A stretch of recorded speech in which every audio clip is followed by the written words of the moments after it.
Game on!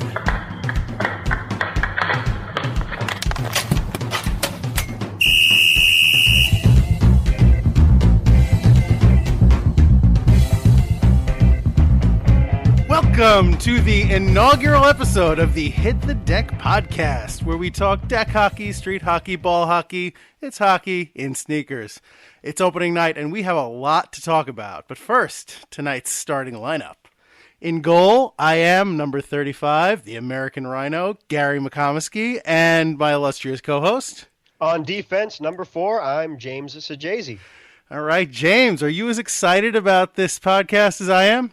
Yes, I am, sir, and I love the music and the special effects that you added on to it, so great way to get off to a good start. Fantastic. So why don't you tell us what's on deck, James? Will do. So here's what's on deck for this edition of Hit the Deck. Leading off, we have True Love. Valentine's Day is coming up, so besides the obvious love between couples, we'll talk about our love of hockey instead.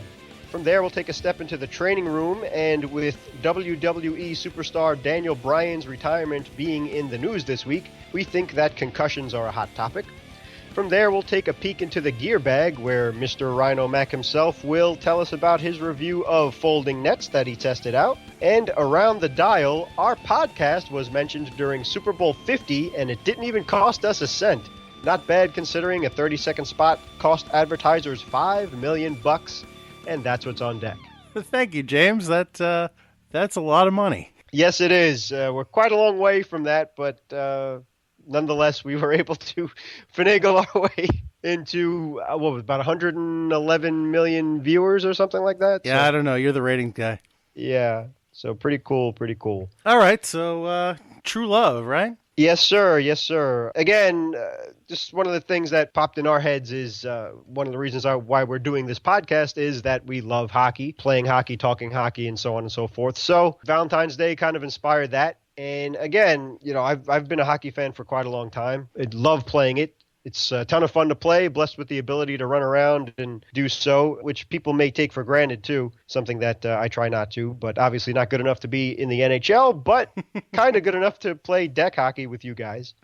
Yeah, well, I would say none of us are good enough to play in the NHL, so you're in good company. Yeah, there's a reason for that. But again, one of the beauties of deck hockey is we could still love the game, appreciate the game, and play it among our peers, which leads us into talking hockey, kind of the idea of the podcast, where we hope that people will enjoy listening and maybe even call in and give their opinions of their love of hockey. Hopefully we'll get some guests on the podcast in future episodes, but for now, you got us. Deal with it. And thanks for listening. Yes, thank you so very much for listening. Tell your friends. We appreciate you. We do. We value you. Also, another thing about the love of hockey is the love of learning to play, learning the rules, and of teaching hockey.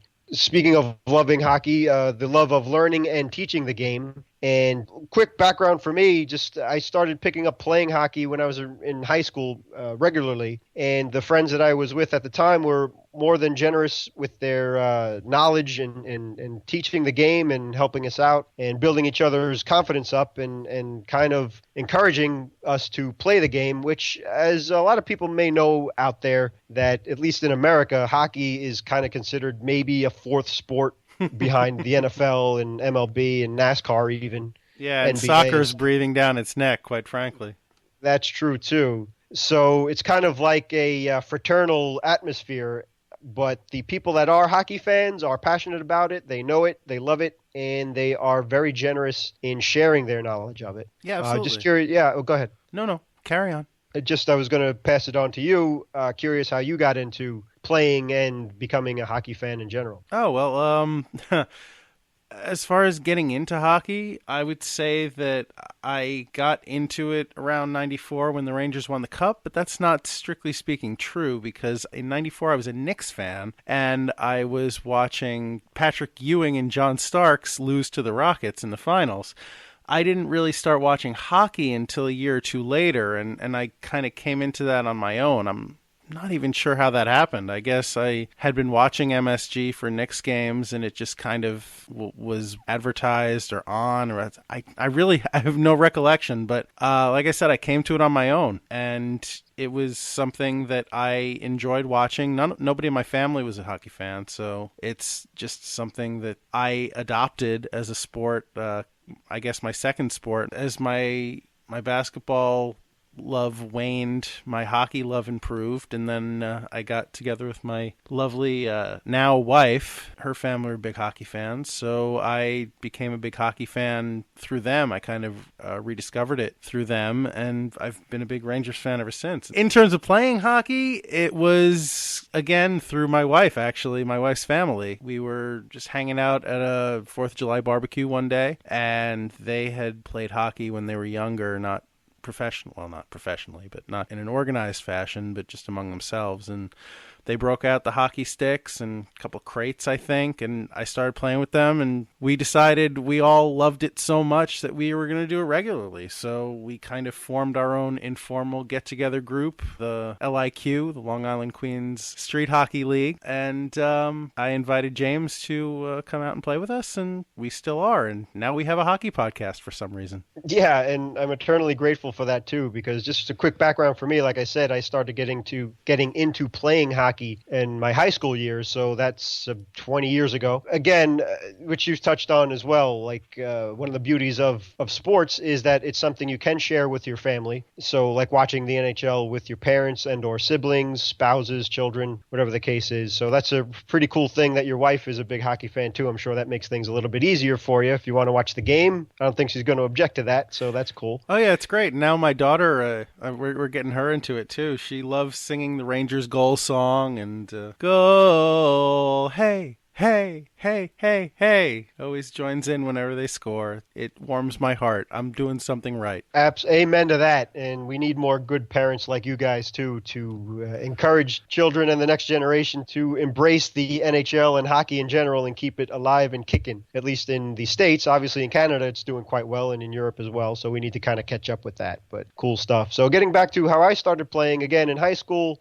and then towards the college years, my friends kind of scattered and got into other things. And I wasn't playing for years and years, especially after college and through work. So thanks to Gary and his very good friends and family, he invited me back into play. And it's been a terrific experience, and I enjoy it very much. And sticking to deck hockey, it's kind of a little bit better in terms of getting more people to play, because when you take the skating equation out of it, people aren't as intimidated, and you can get good competitive games a lot quicker than if people were skating and learning that part of it, which is a lot more difficult, obviously. Right. So you, sorry to interrupt, but you have a background in roller, right? That's kind of how you came into it, whereas I have very little skating experience. So please tell me, if you would, how it compares transitioning from a roller hockey game to a deck hockey kind of environment. Yeah, right. At the time, my friends were playing roller hockey, so I joined in as well. Yeah, again, just with the learning curve, one of the reasons why they encouraged me to become a defenseman, and I kind of stuck with the position ever since, was that you learn how to skate a little bit better. You have to learn how to skate backwards. So it's a lot more skating involved as opposed to just keep crashing the net and doing stuff like that with the offense. With the defensive side, you have to be more conscious of staying in your zone and seeing plays unfold in front of you, learning how to pass a little bit more, working on those aspects of it. So it's a bit of a better learning curve. You don't have the pressure of having to score all the time, which, again, people may get discouraged by that. If you're not scoring, maybe you're not having fun and you think, oh, geez, I'm not doing this right. Let me just do something else instead. So as a defenseman, it's good to work on your skills, including skating, and you kind of pick it up a bit quicker because you have to keep up with the snipers and the guys coming into the zone, the centers and forwards. So you kind of learn a little bit faster too. And I'll never forget the first time when I fell down numerous amount of times, and God bless their patience too. Again, talking about how generous hockey fans are and understanding they are, that I would fall down and not get up, and people would run circles around me. But when I fell down and got up quickly, they actually applauded. So it was like a little stepping stone where, yeah, exactly. So that helped me with the confidence and make me want to continue with it. So fast forward to the deck hockey part, it's easier to play deck hockey. You don't have to worry about skating. The balance issue isn't that big a deal. The stick handling is much, much easier, especially if you use a puck ball as opposed to just a puck. On the concrete, that's just no fun because it's always rolling around, hard to control, and the ball is easier to shoot and pass. And obviously running around is a heck of a lot easier than skating, so you could be a lot more productive and have a lot more fun, I think, quicker, like we said before, and get competitive games and have more people participate than if you're on skates. It's kind of like, all right, if you don't skate, you can't play. And one of the benefits of deck hockey is anybody could play, age, gender, it doesn't matter. Yeah, there is that, I think with roller hockey and ice hockey, there is kind of that bar to entry that you need to know how to skate and be able to skate pretty well. But everybody knows how to walk and run. So granted, holding the stick and learning how to stick handle and keep your balance and properly position yourself is an acquired skill, but that's something that you would have to learn anyway in ice hockey or roller hockey. So running around in sneakers in deck hockey or street hockey is really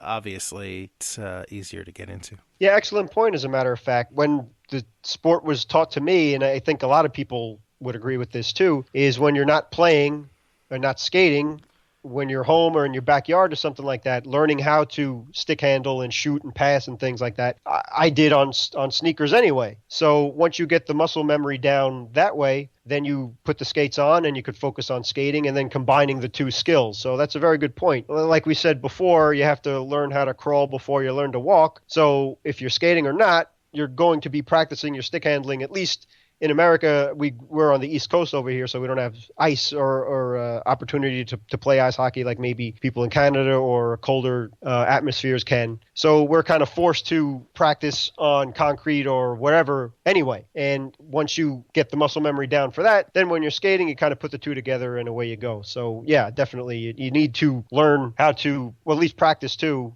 stick handling and things like that when you're flat on the ground as opposed to on skates. Cool. So from there, the last topic on love, and this may sound weird, but love of gear. I mean, hockey equipment is very personal in terms of fit and individual performance, such as for a forward or a defenseman. There are different curves to the blades of the sticks, stick lengths and heights and things and weights. And obviously for goalies, the different styles of goalie masks and things like that too. So sure. I've even heard stories of NHLers that sleep with their sticks. That is, I believe it. You have to be a certain kind of crazy to play in the NHL, but that's a little weird. Yeah, that's something I can't relate to because, one, I'm not nearly anywhere as good as the worst NHL player ever. And as much as I've loved my sticks or gloves or helmets or whatever, it was strictly business, So. Although I have seen you with a new stick and you're like a kid on Christmas. That's true, yeah. Particularly growing up, I was a fan of the brand Titan Hockey, and they kind of went away for a long time because Reebok and Nike bought up all of the old Canadian hockey brands. So one of the original sticks I have is 20 years old. The shaft is anyway, so that's what I still use to this day. So I love Titan. My first stick ever was a Titan. Wayne Gretzky used Titan. Theo Fleury, one of my favorite NHLers, used Titan as well. So now fast forward to last year, and Reebok at least brought the name back. So yeah, I'm able to use Titan hockey sticks again. So I'm very, very excited about that. That's great. I love my equipment. Well, I love that my equipment is mostly cheap.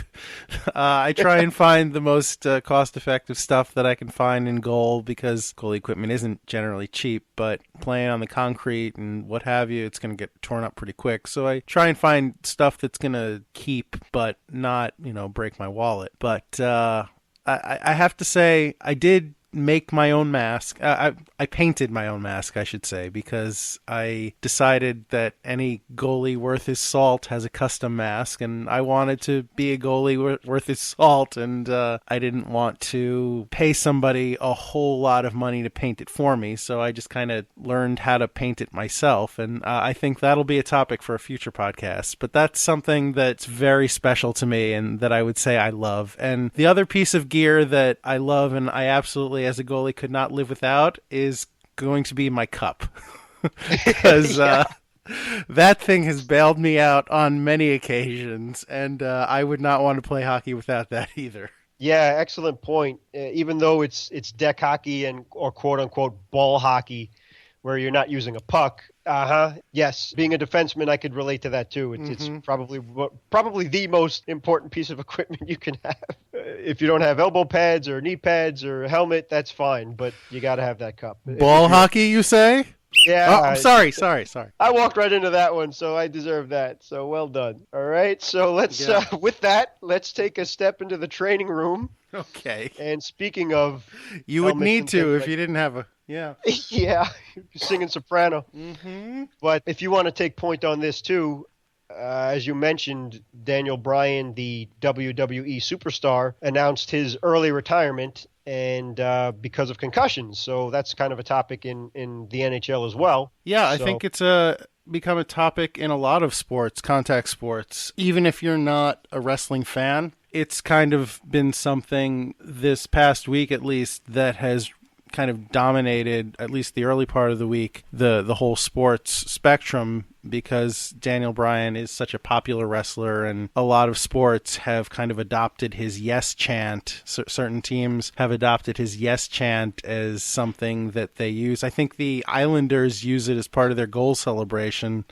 They do. So yeah, it's something that has kind of gained recognition countrywide, not just limited to wrestling. And as you alluded to, James, concussions have really become a huge topic of conversation in the sports world, football in particular, but hockey and other sports as well, because concussions can really mess you up and it's cumulative. It's unfortunate that great athletes have their careers cut short all the time because of this, and the more we learn about it, the scarier it seems. But the reason why I bring it up in a deck hockey podcast is because we as weekend warriors are at risk of a lot of the same injuries as NHL players or any kind of professional hockey player, but we don't have nearly the same kind of medical coverage or resources available to us for treatment, even equipment. We're not playing with hard frozen rubber pucks like they are in the NHL, but some guys are really talented and they can really whip those slap shots. And if you get hit in the head with one of those, as a goalie, I'm fortunate enough to wear a mask, but if you get hit just raw in the head, that could potentially do some damage. And here's the thing. We play pickup games, James and I, and in these pickup games, we don't generally wear helmets. And a lot of leagues don't require helmets. Some leagues do. To their credit, different leagues have different equipment requirements. Some require helmet, full cage. Some require just the helmet. Some don't require a helmet, the old Craig McTavish. But what do you think about that, James? Yeah, great point, especially you being a goalie, Gary. You would know better than anybody else. We don't use helmets, and like you said, specifically for deck hockey leagues too. Obviously, if you're talking about ice hockey or roller hockey, it's a requirement to wear a helmet with a face mask, but we don't. And like you pointed out, maybe that's not the smartest thing in the world to do because you may catch a stick to the head or face, getting hit with a shot, an errant elbow, a slip and fall, whatever the case is. So we're not really doing the best to protect ourselves. But I guess we kind of fall in that little lull that we figure that it's a plastic ball. And even if we take a shot to the nose or forehead or something, it's not going to do too much damage. But yeah, we're kind of inviting unnecessary harm to ourselves. And like you said, we're just weekend warriors. So if someone gets a concussion, God forbid, or even a black eye, or maybe even lose a tooth or something, it's really not worth it. So little investment in a helmet would probably be a good idea. Well, let me just interject for a second. Let me kind of throw out some of the pros and cons. The pros obviously being that you're much better protected from these kind of accidents. I think there's a lot more. I'm not saying the cons outweigh the pros necessarily. I guess that's the conversation I want to have. But there's a lot more things that you can tick off, I would think, on the con side. One, it's not necessarily comfortable. I have a helmet because I got it in case I needed to play as a skater in a league that required a helmet. So I have it. It's pretty tight. It's not that comfortable. I'm sure it offers good protection, but it's not something I would want to wear if I didn't have to. Another con I can think of is there's kind of a stigma involved with it, right? Way back even in the NHL, goalies didn't wear masks. And when goalies did start to wear masks, a lot of them resisted because it was considered unmanly. You were a wuss if you wore a mask. And then all the goalies wore masks eventually, but the skaters didn't wear helmets. And then they started to wear helmets. And again, there was that stigma. It's unmanly. What are you, a sissy? You need to wear a helmet? You can't take a little shot to the head? So I think there's a lot to overcome there in terms of it might be smart health-wise, but I don't know if that's ever going to be something that's widely adopted. What do you think? Yeah, that's excellent points, and I agree basically 100% on everything you said. I do have a helmet myself with a cage because, like we alluded to, I started off in roller hockey, so that was a big requirement, especially if you're on skates and first starting to learn how to play. You're going to fall a lot. So God forbid you hit your head or whatever the case is, you need a helmet. And with the great designs and modern technology that the companies have come up with, like CCM or Easton, to name a couple in the NHL, there still is a problem of concussions. So they've even tried to change the rules. As you said, the evolution of goalies using masks and forwards and defensemen using helmets as well, which to me, how a goalie never wore a mask is beyond comprehension. But with all the protection that they have, they're still getting hurt and they're still having concussions and problems with that. And being Ranger fans that we are, your favorite, or one of your favorite players anyway, Mike Richter, had to retire early. Speaking of retiring early, because his skull was actually fractured with the mask from being hit in the head with pucks. So yeah. It's scary. To bring it back to the deck hockey point of view, one of the other things about the benefit of deck hockey is something that you brought up once before as well, is that you have your sneakers. You don't even need to invest too much money to play because you just need a stick and you could participate. So depending on your income, or if you're just cheap, maybe people don't want to invest too much money in protective gear. I definitely agree in the machismo part of it. It's sure a lot of guys are macho and don't want to admit if they want to protect themselves, they'll look kind of silly, or especially if you're the only one wearing a helmet, you're going to stick out like a sore thumb. But yeah, hopefully we're a little bit more intelligent than that. You don't have to be a tough guy to protect your face and your teeth and whatnot, and your eyes too, for that matter. So depends on how affordable the helmets are, and yeah, comfort level is a thing, and people maybe need to adjust having a mask over your face. And to me, I'm kind of used to it, and I think anybody who plays hockey, especially on the college level with the cage mask, and obviously goalies, that's your only option. Yeah, I'm definitely used to it. Yeah, exactly. You get used to it really quick. You could see everything fine. It's not a problem. Well, so. I can't speak for a skater because I don't have a lot of experience skating, but I will say in terms of seeing everything fine as a goalie, that's not necessarily true. My peripheral vision while I'm wearing that mask is really not great. And obviously the mask that I wear as a goalie has a lot more to it on the sides. The helmet with a cage that a skater wears is just the cage in front, or sometimes it's even just plexiglass, whereas the goalie mask has hard plastic, or if it's better, like a Kevlar around the sides of your face. I'm gesturing the size of my face. James can see me, but nobody listening can. So I apologize to you. Use your mind's eye, people. Yeah, walk with me. Take a trip, a journey into your mind where you can see Google me holding my hands to the side of my face like an idiot. But yeah, so obviously the goalie mask has more protection on the sides, so that it will impede the peripheral vision. But I can see the reason why some people would object to wearing a mask, or a cage rather, on their helmet, even if they weren't worried about seeming like a sissy, because I could see how it could, in some cases, impede your vision a little bit. Yeah, for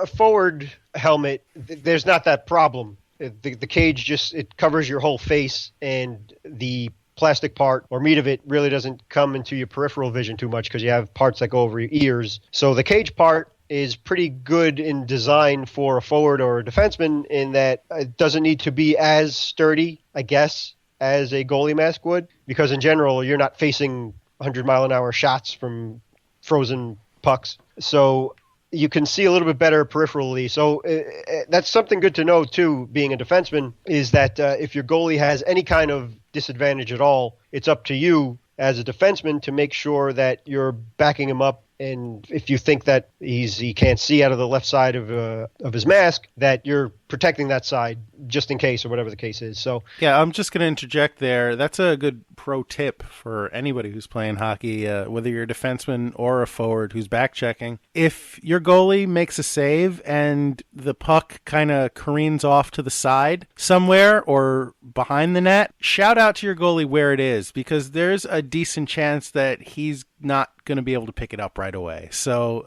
or she. I don't want to discriminate, but I would say the vast majority of goalies and hockey players generally are men. So that's why I say he. But I digress. Make sure your goalie knows where the puck is. Talk to the goalie, and he or she will, if they're any good, talk to you as well when you need a little help with the puck or with knowing if somebody's running up behind you to check you or what have you. Excellent point, and thank you. That's I wasn't able to convey that, so that's very well said. And just a final thing on the terms of face masks for forwards is that they're designed in a way so you can still skate with your head up and not look down, because that's one of the first rules you learn in hockey is to not look down. You're supposed to stick handle and keep your head up at all times to make sure that you could see where the play could go, who you're going to pass to. And obviously deck hockey, you don't have to worry about this, but in ice hockey and roller hockey, you have to worry about getting leveled, so someone's going to check you or whatever the case is. So they do design the face masks so that you can still see peripherally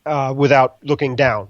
So that's pretty cool. So, yeah, all in all, there's really no reason not to wear a helmet, no matter what level you're playing. So speaking of which, let's take a peek into the gear bag. If you wouldn't mind, Gary, tell us about your opinion on the new folding nets that you guys tried out. Yeah, so our little pickup group, the LIQ, the Long Island Queens Major Junior Street Hockey League, we recently acquired some new nets. I believe the company is DR, which is I think it's a French-Canadian company. And they make equipment that's not what I would call high-end, but it's reasonably sturdy, effective equipment at a lower price point. So we had been using Mylec nets, steel goals, that we would put together every week because we play in a local park, and we can't just leave the nets there. We have to transport them to and from. So they were pipes that fit together, and then the shelf and the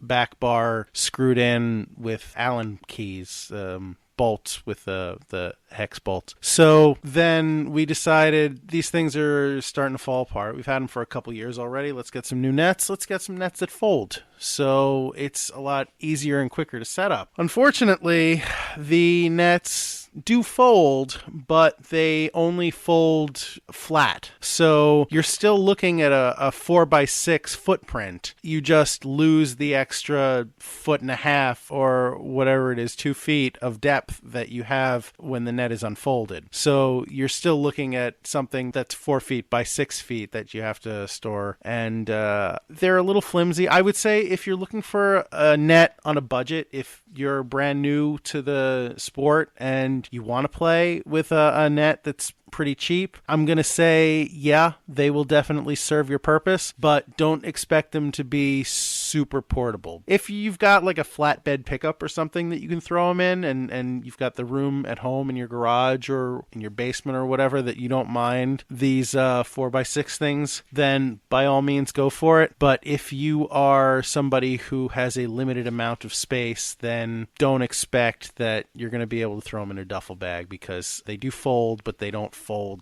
that well. Okay, so with that said, do you save time with setting them up? Well, I can't say definitively yet because we've only used them once and we set them up for the first time. And that's always a little bit of a slower process than when you know what you're doing. I would say there is potential for time saving because the pipes kind of clip together with these little spring clips, whereas the other ones, the other nets that we had, the pipes themselves slid together, but you had to screw them in the corners, and it was a little bit complicated. But time will tell. I think there's the potential for time saving, but I can't say for sure. And the net itself velcros on, whereas with the old nets that we use, the Mylec nets, all the pipes had to go in sleeves in the nets, which took a little doing to make sure that everything was properly fit and that you could secure all of the pipes together without ripping the sleeve. And then just my final question on it, especially you being a goalie, did you feel that the dimensions were exactly the same as the stationary net, that it was still 4x6? There was no curves or anything? It's definitely 4x6. It's a regulation size net. It might be a little, I think the posts are a little thinner on this one. They're not as wide, which I guess is what thinner means. So I apologize for the redundancy, but yeah, the posts are a little thinner, a little flimsier. I would say it's probably a little easier to knock the post off of its. There aren't any moorings because it's just sitting on the concrete. But the theoretical moorings knock the net out of position and have to reposition it because it's not as sturdy as what I'm used to using. But at the end of the day, it's a hockey net. It's a steel hockey net. Well, actually, maybe it's aluminum. I'm not sure. But it is a metal hockey net. Well, goal. It is a metal hockey goal. The net itself is fabric. You don't have to be. I think people can follow you. Don't. That's fine. We understand what you're saying. It has some substance to it, so it serves the purpose. So all in all, you'll give it a thumbs up. Like you said, you kind of very correctly spelled out all the pluses and minuses. I'll give it a 3 out of 5. Okay, that's fair enough. So that's it with the gear bag. So winding down, going around the dial, like we said, Super Bowl 50 of all things, Mr. Jim Nantz so nicely mentioned our show with around 7:10 left in the third quarter. Yes, I don't remember the exact play. I think it involved Cam Newton getting sacked, maybe? Yeah, we can't be more specific. It was in the third quarter, we know that. But yeah, he was spending a lot of time running around and eating turf. Yeah, he was down anyway for whatever reason. He wound up on the ground, and Jim Nantz said that he hit the deck. And it was a plug for our podcast. So, that that definitely works for us. Last minute remaining in the podcast. Oh my. Okay. I guess we got to wrap things up then. Has it been that long already? All right. I guess so. Well, then we're going to wrap up the first Hit the Deck podcast. Thank you, the listener, for checking us out. If you have a question or a topic you'd like us to discuss, please, by all means, email us at hitthedeck@gmail.com. That's DEK, deck, like deck hockey. On Facebook and Instagram, we are at Hit the Deck. And on Twitter, we are at Hit the Deck Pod. We would like to thank Anthony Sajazi for the music and Pops and the LIQ for helping out with our sound. And if you would like, you the listener, if you'd like, you can subscribe to this very podcast on iTunes. James, do you have any parting thoughts? That's it. I think you touched all the bases, to use a cliche from another sport. So thanks for all your hard work, and I hope everybody enjoyed it as much as I did. Fantastic. And finally, one last friendly reminder. It's deck hockey. Don't be that guy. Thanks, everybody.